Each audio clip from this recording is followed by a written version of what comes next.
Hello everyone, my name is Josh, and this is going to be a new segment on my channel called Sitcom Comforts, where I discuss all things sitcom heavy with a certain degree of why I like these particular sitcoms and why I think these particular sitcoms deserve talking about. And one of the sitcoms that I do want to actually highlight is a sitcom that very rarely gets talked about on the internet, and it is a British sitcom called Two Pints of Lager and a Packet of Crisps, which is about a group of friends in a small town in Cheshire trying to navigate love, life, and all the trials and hardships in between all those things.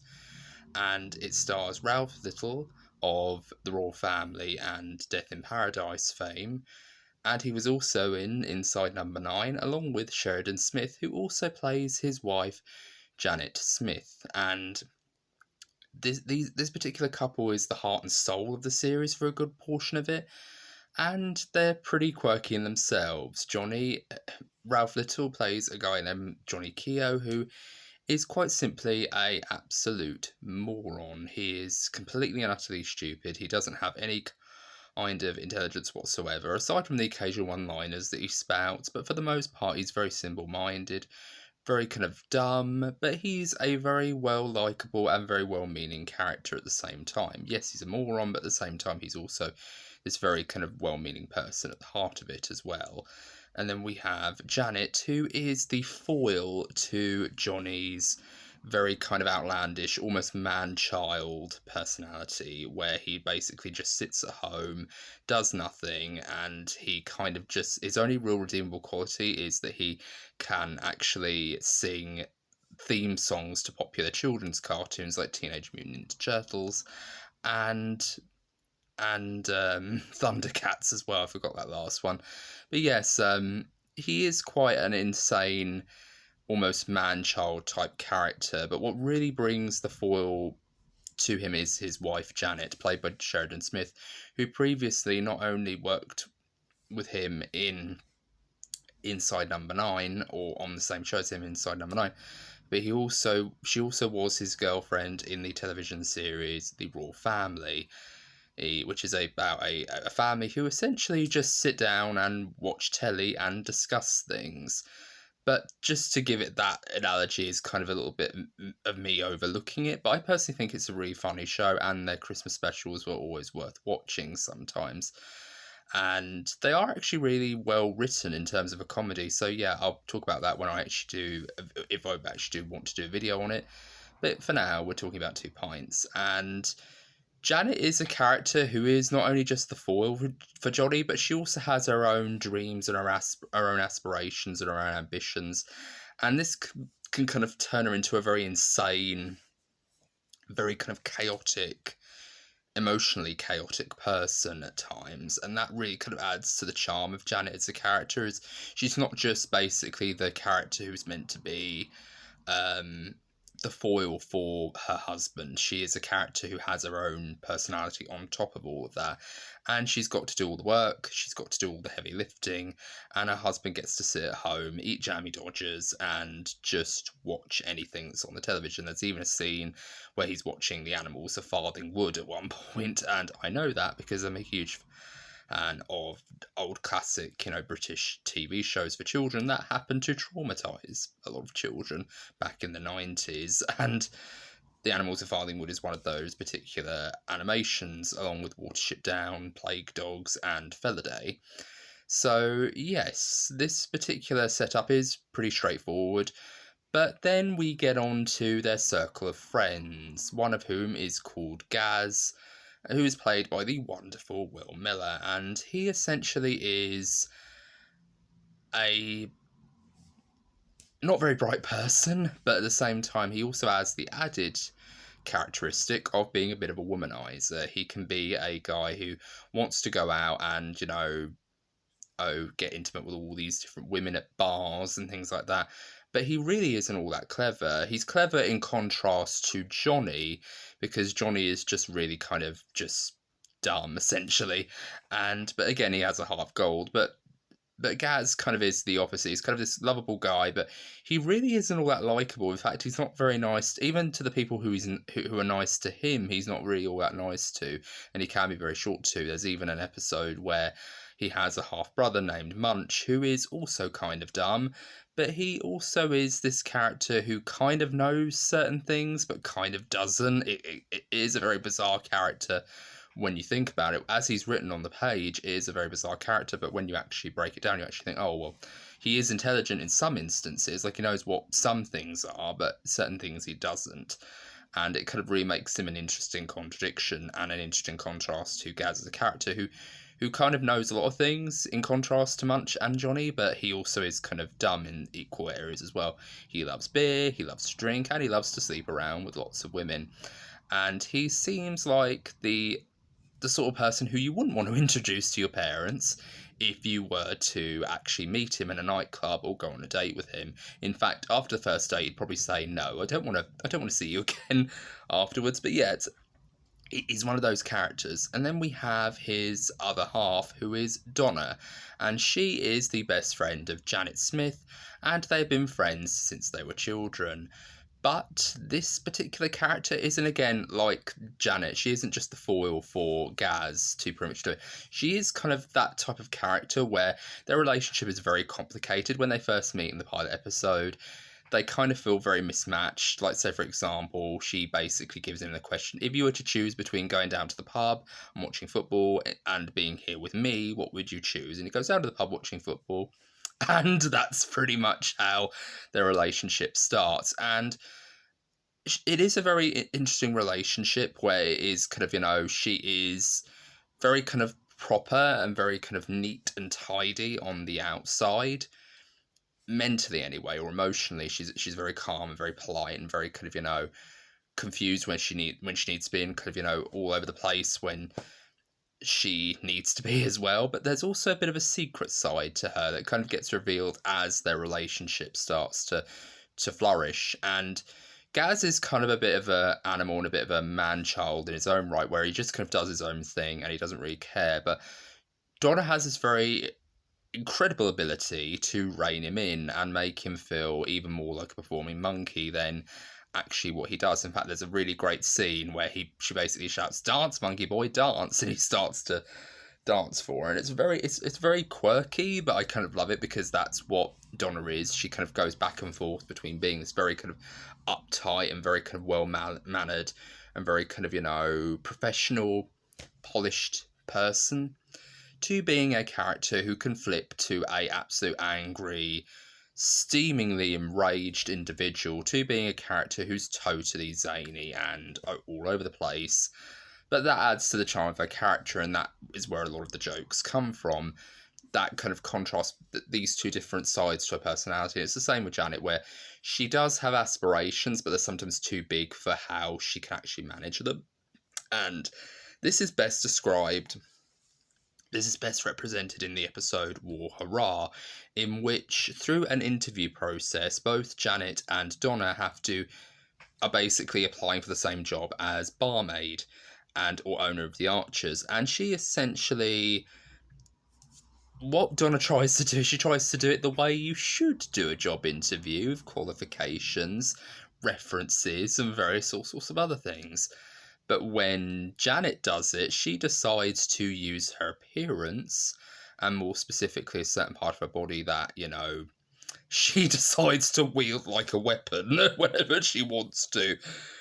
And, she decides to use that as a way of getting the job anyway, and it kind of feels really cringy at times, but it adds to the character because that's who Janet is. She kind of, she says before she thinks sometimes in some areas, whereas sometimes she does think and she does kind of process stuff. So there's that interesting contradiction between the two people where they have this one side, which is the very proper, sensible side, the anchor to all the insanity that is Johnny and Gaz, but then there's also this other side, this almost shadow self that they have that almost feels like a complete utter contradiction to the personalities that they show when they're around Johnny and Gaz. And I think that's a very interesting thing to talk about. But what really ends up happening is that Janet ends up getting the job, and she ends up, you know, turning the pub into a goodnight sweetheart mid-World War II type pub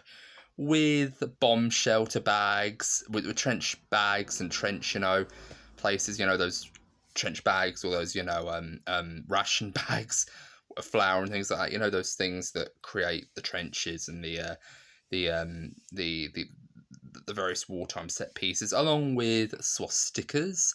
And the assistant barmaid, by the name of Kelly, she even goes so far as to dress up as Hitler just to invite the elderly patrons into the pub. And it's very bizarre because, you know, Janet Smith is one of those characters who again does things before she actually thinks about them. And that's one of the things that remakes her endearing as a character, that yes, she does things on a whim, but that's not necessarily a positive thing, because sometimes she can often, you know, unintentionally offend people and kind of go into this particular idea. There's even one moment where she's in the pub, and there's actually a moment where she actually plays air raid sound effects, and she actually screams, "Air raid! Everyone get on the ground! Get on the ground!" And I'm just thinking to myself, oh God, you're going to give these poor elderly men a heart attack. Like, they're going to be so on edge. And she even gets them to sing, "What is it, war? What is it good for? Absolutely nothing." As well. But it's just such a charming episode, and it makes me laugh every single time, especially the ending. It always, you know, leaves me, you know, laughing until I'm red in the face. And if you've seen the episode, you know why I laugh so hard, because it's just such a weird reference to make while you're, you know, making this very funny episode. But it's a great showcase for these two characters, and I wanted to actually show these characters kind of in their respective environments. And what really is kind of interesting about this particular episode is the introduction of the character of Louise. She's played by Catherine Drysdale, and she's a character who simply feels like she's completely out of place among these four other people, because she seems a lot more snobbish, despite the fact that she pretty much grew up in the same area as Janet and Donna, and she's actually friends with them. So it kind of feels weird that she has this very snobbish attitude towards these characters. Like, there's even one episode where she's pregnant and she says, "Oh, I'm about to give birth to a chav," and things like that, and or "I'm carrying a chav," or something like that. And I thought that's what makes Louise such an interesting character. She says such horrible things sometimes, but you still find yourself kind of finding her really funny and really compelling to watch, even though she says some really horrible things to a lot of the people. But that's what adds to the charm of her character, and she is someone who you think to yourself, how come she's been able to get all these boyfriends? Like, there's even this instance where she meets a childhood friend called David Fish, who spent a lot of time in Australia, but he manages to leave her a card with the Span Out Ballet song, "I Know This Much Is True," as the song that invites her into, you know, getting intrigued as to who this person is. But when she meets him and she starts dating him, she's actually quite surprised that he's kind of this person who's very caring and very kind of, you know, interested in the environment and spirituality. But he's also a bit of a woman. He was a bit of a womanizer in his past, and she's surprised by this.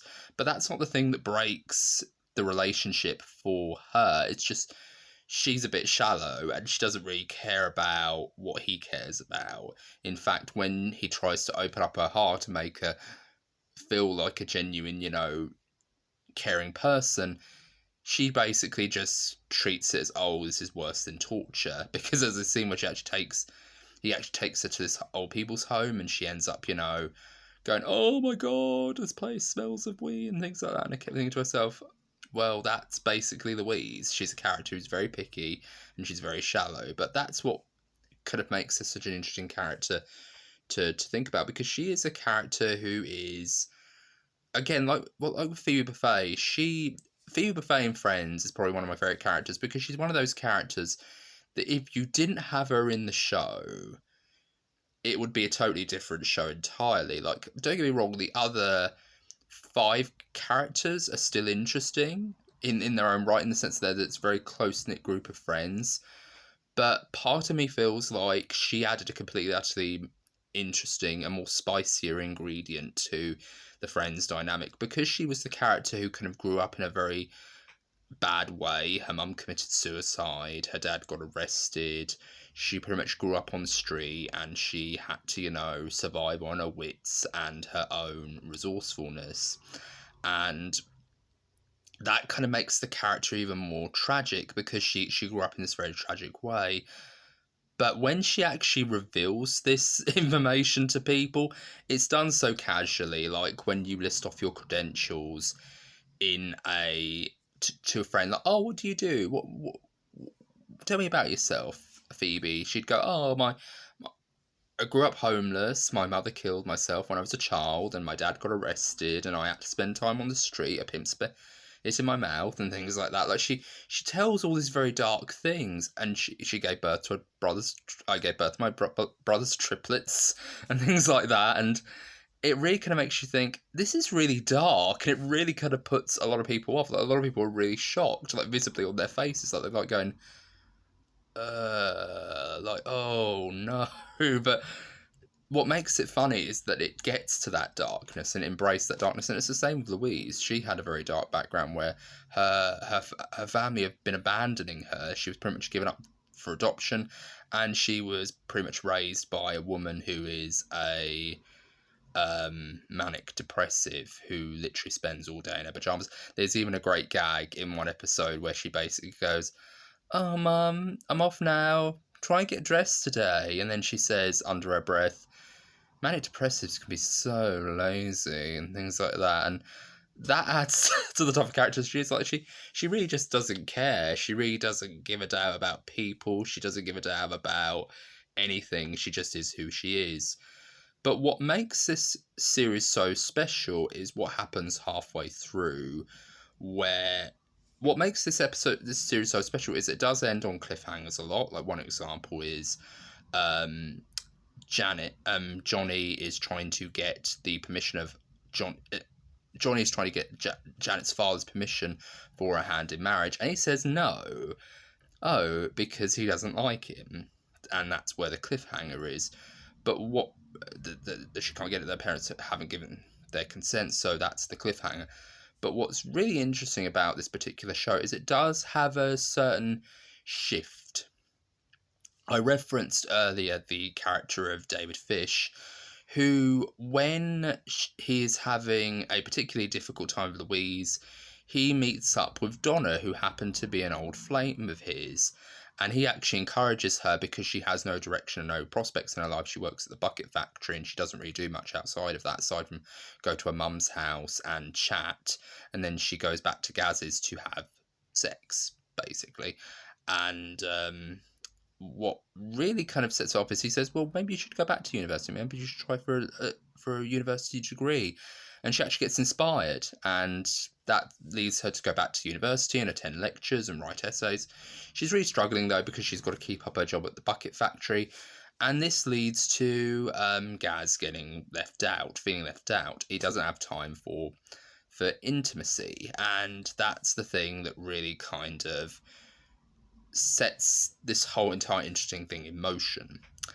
Because Janet and Johnny also have issues when Janet just gets tired of Johnny, his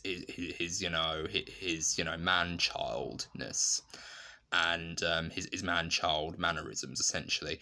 And she just gets bored, and she receives a letter from an old flame called Andy, who says that, oh, you're the light of my life, you're incredible. And that's when things start to get very tricky, because she does have a fling with Andy, and it goes about as well as you could expect. She has this moment, but then it's all okay in the end because they eventually get engaged, get married. But something happens along the way that makes them kind of separate for a bit, and he goes into the arms of another woman by the name of Kate, and she ends up on her own. So when she decides to go to the Lonely Hearts in the local paper, she ends up, going to the pub, realising that she's made a mistake, having, chatted up an older woman instead of a man. She She just happens to bump into Gaz, and that's when the storyline that's most famous for this particular TV show starts to happen. They decide to they decide to snuggle, and then that leads to sex. And this is where the show really kind of goes in an interesting direction, where not many American sitcoms would have gone down this road. And I know Friends famously, pitched this idea, but it's not so much a case of, oh, this is a betrayal of sorts, like it's just a one night fling that Rachel and Joey don't have sex in the in these season 10 episodes, and there's no real romantic acknowledgement until about the eighth night series arc. So it doesn't really feel like a betrayal like it does in Two Pints. And it even gets to a point where Louise comes into the house and she starts to, talk about her job prospects and how she's failed and she needs to go to the pub and get a Malibu and things like that. But then she remembers, whilst going to therapy for various things that she did in her past, she unlocks a repressed memory of seeing Janet and Gaz after intercourse. So she decides to blackmail them, and they have to basically do whatever the hell she says. It eventually gets resolved, but then this very cringeworthy but very brilliant moment happens where Donna and Gaz are in bed together, and she's saying, "Oh, you've had a difficult day too." And he goes, "Oh yeah, I've been trying to get hold of that bloody Louise." And she goes, "Oh really? What's she done now?" And she goes, "Oh, she was trying to blab about me and Janet sleeping together." And it was one of those moments where you're like, "Oh no." You're laughing, but at the same time you've got your hand over your mouth like this, like, my God, that was literally me. Like, I was like going, "Oh no." And that was the thing that did it. And then he caps it all off brilliantly. Will Miller does this brilliantly, where he just goes, "She's got a right gob on her, hasn't she?" And I thought, brilliant. And that's when Donna finds out, and she finds out that her boyfriend cheated on her with her best friend. So that's probably the worst thing that could ever happen, really, in my personal opinion. I mean, the fact that it's a friend is horrible, because literally, like I said, Janet and Donna have known each other since they were children, since they were in primary school. So their connection is pretty solid. So the fact that this has kind of come between them, it haunts the show all the time. And it's referenced again a lot when it's in comedic situations, like in that very same episode I referenced earlier in War Hurrah. It's played for laughs that both Janet and Gaz have referenced the fact that they've slept together to kind of motivate her into this very kind of competitive mindset when she's going for the job at the pub. But in reality, she also kind of thinks, Janet's my best mate. We've been friends for ages. And then Gaz just said, "Oh, by the way, she slept with me, remember?" And she's like, "Die, Janet, die. Why are you going down?" And things like that. And that really makes it really hilarious, because it plays that line between comedy and drama very well. But then the show takes an interesting turn, where in series 7, after a live episode, it's revealed that through a competition that Johnny won in a magazine, he was able to go to Florida to basically go ski surfing with a shark. And they even reference the classic the Fonz gag of jumping the shark. And it literally is a jumping the shark moment, because I literally wouldn't expect them to go the route of, "Oh, we're going to kill off one of the main characters," which ends up happening. Johnny ends up dying while he's over there being eaten by a shark. And Janet is left on her own with a newborn baby, which she thinks is Johnny's, but it's a slight possibility that it could be Gaz's because of their night of intimacy in series 4. So yeah, there's a bit of drama there, and of course, there's a bit of tension between both Donna and Janet as a result of that. So there's a lot of stuff going on there. But what's very interesting is they did it. They actually did something that I thought wouldn't be able to happen. So when a character like that dies, Johnny, who is a very likable and very funny character anyway, if a bit dim, but he is very well meaning. He loves Janet, even though he does say that, oh, he doesn't love her really. He loves his biscuits more than her. And he does love Corinthian, his son, or his son. He raises him, so technically he is still his son. But part of me feels like he does care about his family, so that when he does die, it is a massive shock. But it came about because Ralph Litton, Litton, he wanted to move on to other things. He felt like he was kind of, it kind of was just prodding along at this point. So he thought, let's move on to bigger and better things. And Susan Nixon, in an interesting move, decided to kill off Johnny because she felt like he wouldn't leave Janet and Corinthian to go to work in a biscuit factory somewhere else or in another country or another location. He wouldn't do any of that stuff. He wouldn't migrate somewhere else without Janet and Corinthian. So the best way to do it was to kill him off, and that worked because it really added a different dynamic to the show, and it created that very interesting spectre, which was Gaz and Janet's infidelity in series 4. And that adds an entire level of conflict because afterwards she's literally on her own with no one to take care of her. She does have Louise, who occasionally pops over, and she does have, Donna, but there is that extra tension that Gaz and Janet can't be together for the sake of, rekindling that fling that happened all those years ago. So that adds an extra layer of darkness to proceedings. Like, she can't trust the two of them together, even though she knows that Janet's her best friend and Gaz is her boyfriend, who will always be faithful to her. It really does feel like she can't trust any of them. And she's also going through her own grief because she's grieving for her friend, who is Johnny, but she's also got a lot of other things going on. She's got a new job at the bar at the Arches at this point, but she's also got to deal with the fact that her brother got Louise pregnant and she is now carrying her nephew or niece. And there's a lot of stuff going on, but she's also grieving over the loss of her mother, who died a year ago. And it really does add a certain level of intensity, and it really makes Donna into this very kind of paranoid, very almost cold and shallow individual.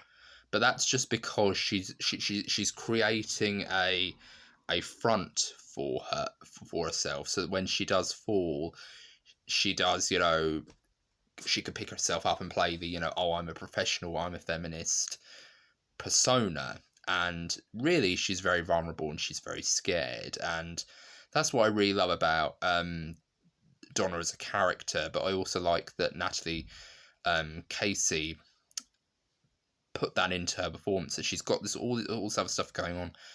But it is a great thing to do, and I really do love a lot of the drama of these particular episodes. But I'm just saying that this particular show wouldn't have gone in the direction that this show went to. A lot of other shows wouldn't go in the direction that this show went to, because I think a lot of American sitcoms would have tried to write around it, or tried to, play it up lesser so, or try to, play it more for laughs. And they have played this for laughs, especially in the live episode, but they have also shone a light on how serious this can be, and how literally Janet and Corinthian are on the breadline, and they're literally broke. They have no way of paying for money. She's lost a job, and she has to provide for a child. But what's very interesting about this show is they throw in another curveball at the very end of Series 7, where Gaz and Janet end up becoming a couple after a series of flings that happen in a 2-episode arc, which is called African Death Mask and Borry. And it basically happens when the two of them just decide to decorate the house that, is essentially, her house is becoming the subject of foreclosure, which means, she no longer can pay the bills, so therefore she has to vacate the premises or, risk being homeless or being thrown out of the property.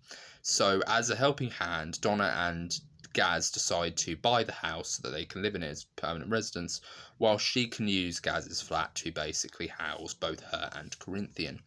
But during this time, and during a lot of renovating, Gaz and Janet end up falling back together again in a very unsavoury fashion. And it really does lead to a lot of great comedic moments, including a sign where they literally say, "Johnny, do you want Gaz and Janet to be together?" And then the wallpaper literally comes off and it literally just says no in great big capital letters written in black paint. And that's hilarious. But what really adds the tension to this story is you literally are surprised that this went in this direction. But as of series 8, that these two characters who you wouldn't expect to be a couple are a couple now. It really adds a different dynamic to this particular setup, and I just think that's one of the more interesting things about this episode, this particular series overall, is they took that risk and it paid off for these characters, and it really added a sense of immediacy and character and care to these particular storylines and these particular characters. So it really does add a new level of a dynamic to these particular characters and this particular storyline. What else should I say about this particular episode? And yeah, this isn't the only show to go dark. Not intentionally, at least not in terms of British TV. I mean, there's a lot of other American shows that do this, where they have gone dark occasionally. There has been, examples of, like, Friends, for instance. I explained, Phoebe Buffay and her dark, traumatic past. There's also the aspect of Chandler's backstory, where his parents divorced because basically his father was gay and he was caught by his wife, basically sleeping with the pool boy, and this led to them divorcing, and he's kind of resented his father ever since, and he's resented his parents full stop, because they're very overly enthusiastic about their sex lives, and that kind of puts him off, and he kind of has created humour as his main mechanism for dealing with his issues, essentially. And that's quite sinister and quite dark. But also you have the storyline where Chandler and Monica are trying to have a baby, but they can't. They've tried, actually being intimate, but it hasn't worked. They've tried, sperm donors and egg donors. They've tried surrogacy, but it hasn't worked. So they basically test themselves, and it's revealed that both Monica and Chandler have their own issues. He has a very low sperm count, and Monica has an inhospitable uterus, an inhospitable environment, a really weak uterus, and for fertility. And this is really sad in its own right, but the fact that this was actually lifted from a real life event that took place for Courtney Cox really does add a certain level of sadness to this particular revelation. But it also kind of makes me think, I'm glad that the writers basically said, "Are you okay with us doing this storyline?" Because if it was me, if I'd gone through that, if I was a woman and I'd gone through that, I wouldn't want to go near a storyline like that ever again, because it would just trigger so many memories. But it must have felt very therapeutic for Courtney Cox, because she had this experience happen to her. It's kind of helped her get through it. But it really does make it, even though that's not the sort of thing to get over, the fact that you actually want to have children, you can't actually physically do it because you're biologically not able to. That really is sad, and it really does kind of add to this idea. But what's really good is it does end happily for these two. But at that particular point, it is really sad and it is really dark, because you do feel like this is meant to be a very quirky show, but yet for some reason people tend to think, it is just quirky and it's very dated. And yeah, there are scenes, like say for example the male nanny episode of Friends, but Ross is not portrayed as the hero in this storyline. In fact, a lot of people call him out on him basically saying, oh, why is there a male nanny living in our house looking after our daughter? And things like that. Like, all the men are kind of, offended by this, but the women just sort of shrug their shoulders and say who cares? He's male nanny, who cares? And it's a brilliant episode because Freddie Prinze Jr. as this male nanny basically just gives him therapy and says, why do you think that is? And he starts to talk about his father, Jack, who basically, mocked him for playing with dinosaurs and things like that.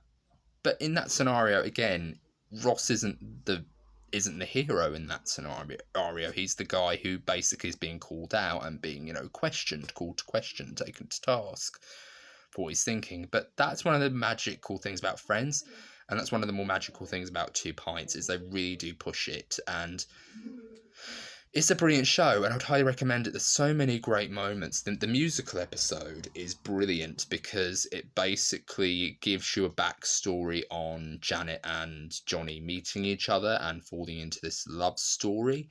But it's kind of done through the tinge of all these, popular of the time musical styles and types of, music that would have been popular at that time, basically being strung together through this narrative of these two lovers meeting. And the really good thing about this particular episode is it really kind of shows very early on, it gives you a very big clue, and this is the genius of Susan Nixon as a writer, not just as a writer of comedy, using comedy to kind of hide the much more problematic aspects of their relationship. But also, it kind of does a very good job of kind of saying that how these guys would have not lasted if they were a real couple. Because Janet wants a Prince Charming. And she gets that in Johnny, literally and figuratively. But she also kind of can't get it because most men that go out to the Chambers, which is their local bar, or their local, nightclub, are interested in just getting intimate and saying goodbye afterwards. Like, they don't really want commitment. And she wants commitment. She wants a Prince Charming, and that's something that really kind of is at the height of it. And the only reason why he actually falls for her at that point is because she has Jammy Dodgers in her bag at that time.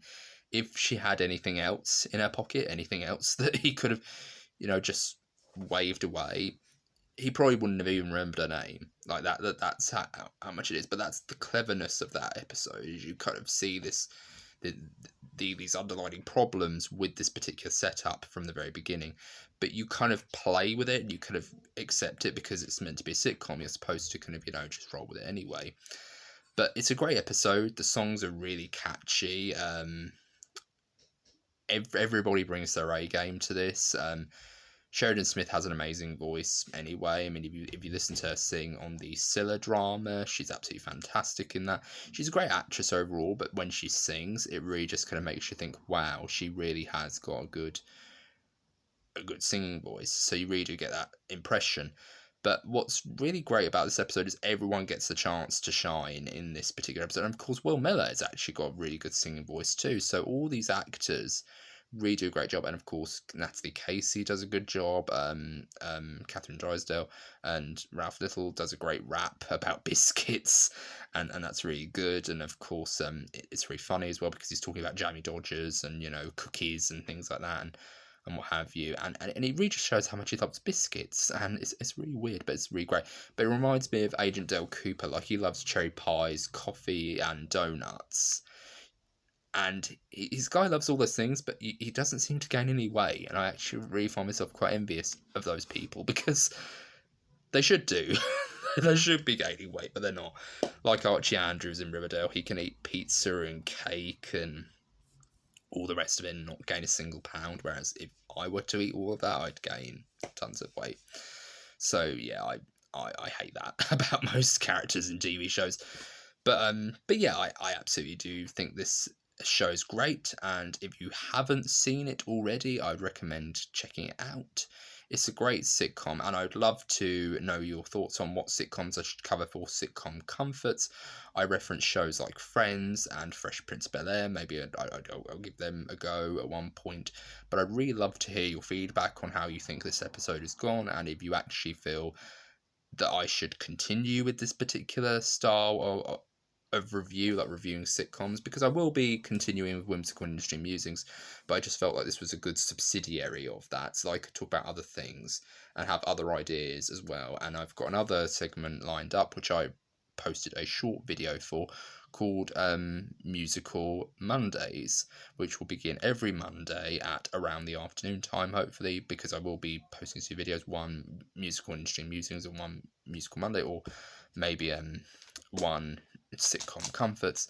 So there's all sorts of different things that I'd love to try out, and I'd love to hear your thoughts on how this episode went, and did you actually like it? And if you did, please leave a like and subscribe if you haven't already, and leave a comment on what other sitcoms you'd like to see me tackle next, if you want to see me do more sitcom reviews. And if not, then this will of course be, discarded and it will never be talked about. But I'd love to talk about more sitcoms, because I feel like there's so much more to talk about with this particular kind of almost very kind of divisive style that a lot of people seem to think don't have a real place in modern television, with a lot of binge-worthy storylines and TV shows.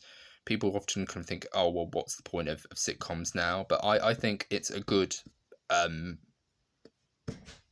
style to still go into and talk about a little bit more. And I would love to hear your thoughts on this particular episode. If you liked this episode, please give it a like. And if you haven't already, please subscribe and leave a comment on what sitcom you'd want me to talk about next if you actually enjoyed this video. Have a great day, and bye.